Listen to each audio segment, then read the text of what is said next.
Nous ne sommes pas encore à l'épilogue, mais à l'étape juste avant de ce long procès qu'est l'affaire Jubilard. Un prévenu que tout condamne, les témoignages, y compris ceux des ex-détenus, des ex-petites amies, de sa mère et même de ses enfants. Un corps, celui de Delphine, toujours pas retrouvé, et des indices troublants.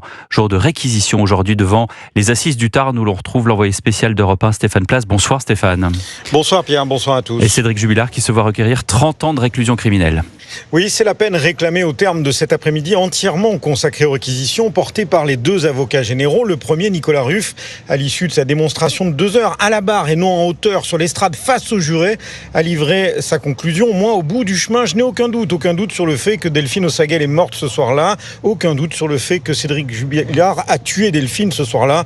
Avant d'asséner, il est coupable. Dans son box, l'accusé trépigne sur son siège pendant que les deux représentants du ministère public reviennent sur la soirée du 15 décembre. Un moment de bascule, pas un soir comme les autres. Elle était sur le point de partir. Et puis, il y a les cris de peur entendus par les voisines. La voiture de Delphine garée le lendemain dans le sens de la descente. Cette voiture a bougé dans la nuit. Et si elle a bougé, c'est nécessairement Cédric Jubilard qui l'a déplacée, souligne l'avocat général qui demande: a-t-on besoin d'être intelligent pour faire disparaître un corps? Non, on a besoin d'avoir du sang-froid, de bien connaître le terrain, d'un peu de chance, insiste le magistrat. Merci Stéphane Place en direct des assises du Tarn pour Europe 1.